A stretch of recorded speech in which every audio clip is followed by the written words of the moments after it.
कि भारत में अब समय आ गया है कि एक समान नागरिक संहिता लागू होनी चाहिए। एक से ज्यादा शादी क्यों करे कोई? एक देश में दो विधान क्यों चलेगी? एक ही होना चाहिए। और मध्य प्रदेश में भी मैं कमेटी बना रहा हूं।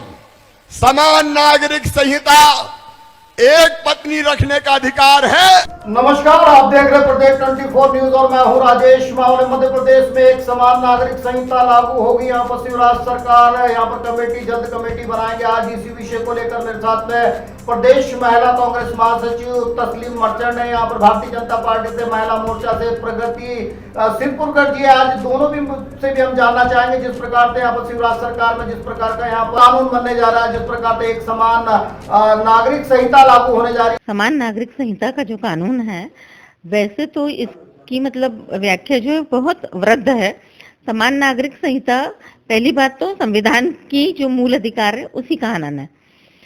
संविधान द्वारा महिलाओं को भी अधिकार अपने पर्टिकुलर दिए गए हैं और वो जो महिलाओं की जो मौलिक अधिकार है तो उसमें समान नागरिक संहिता का कोई स्थान नहीं है। समान नागरिक संहिता अपने आप में अलग चीज होती है, क्योंकि समान नागरिक संहिता जैसी चीज है वो संविधान की जो धर्म की स्वतंत्रता का अधिकार है उस पर सबसे पहले तो प्रहार करते हैं। और जिस तरह से महिलाओं का अधिकार है तो महिलाओं का अधिकार एक अलग चीज है।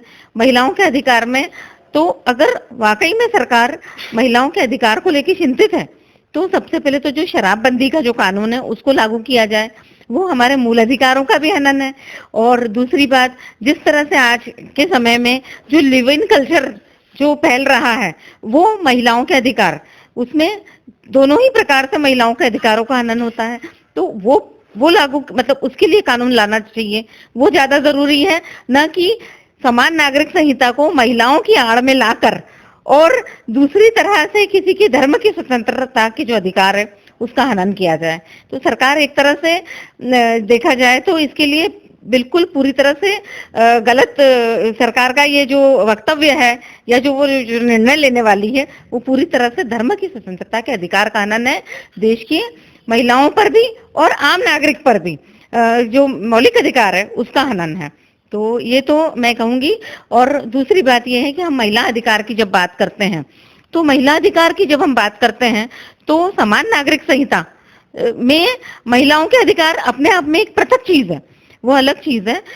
हम ये कहते हैं कि अगर कोई राजनेता ये कहता है कि इससे महिलाओं के अधिकार सुरक्षित होंगे तो ये मैं नहीं मानती हूँ। मैं इसलिए नहीं मानती हूँ कि द्विपत्निक विवाह, अगर हम पर्टिकुलर एक अल्पसंख्यक धर्म की बात करते हैं तो उसमें द्विपत्निक विवाह की जो व्याख्या है वो एक बहुत अलग चीज है। द्विपत्निक विवाह में ये होता है कि उसमें पहली पत्नी की रजामंदी से ही दूसरी पत्नी को लाया जाता है, दूसरी पत्नी को भी वही सारे अधिकार मिलते हैं जो पहली पत्नी को मिलते हैं। तो इसमें महिलाओं के अधिकारों का हनन नहीं होता द्विपत्निक विवाह में। और अगर इसमें हम यदि आदिवासी समुदाय की बात करते हैं तो आदिवासी समुदाय पर जो है संविधान द्वारा हिंदू लॉ लागू होता है। तो आदिवासी समुदाय में अगर ये प्रचलन हो रहा है तो सबसे पहले तो ये सरकार के ही लिए एक प्रश्न चिन्ह होता है कि सरकार इस चीज को, एक अपराध जो हो रहा है आदिवासी समुदाय में, उस पर महिलाओं पर जो अपराध हो रहे हैं तो उस पर लगाम क्यों नहीं लगा पा रही है, क्योंकि हिंदू लॉ के हिसाब से आदिवासियों पर ये जो है वो एक अपराध है, आदिवासी महिलाओं के लिए ये एक अपराध है। तो इस चीज के लिए पहली बात तो हमारे राजनेताओं को, हमारी सत्ताधारी पार्टी को ये समझने की जरूरत है कि वो क्या चाहती है। समान नागरिक संहिता के लिए कोई भी ऐसा ही वक्तव्य दे देना और लोगों के लिए चुनावी वर्ष में एक कार्ड खेलना। यूनिफॉर्म सिविल कोड या समान नागरिक संहिता, इस विषय पर मैं ये कहना चाहूँगी कि हम सभी को एक राष्ट्र श्रेष्ठ राष्ट्र की धारणा पर काम करना चाहिए और इसलिए सभी राष्ट्र के सभी लोगों के लिए एक नियम और एक कानून होगा, तभी यह राष्ट्र श्रेष्ठ होगा और हम सभी भारतीयों के लिए ये गर्व की बात होगी कि हमारा राष्ट्र, हमारा देश विश्व में श्रेष्ठ है। महिलाओं के संदर्भ में यह समान नागरिक संहिता इसलिए आवश्यक है क्योंकि इससे महिलाओं को सम्मान मिलेगा। महिलाएं किसी भी जाति या धर्म की होने के पहले वो एक इंसान है, वो बच्चे पैदा करने की मशीन नहीं है या फिर अपमानित जीवन जीने के लिए नहीं जीती है। जहां महिलाओं को शादी और संपत्ति जैसे अनेक विषयों पर अधिकार मिलेंगे तो कहीं ना कहीं उनके अपमानित जीवन का अंत होगा। और मेरा मानना ऐसा है कि अधिकार ही अपमानों का अंत करते हैं।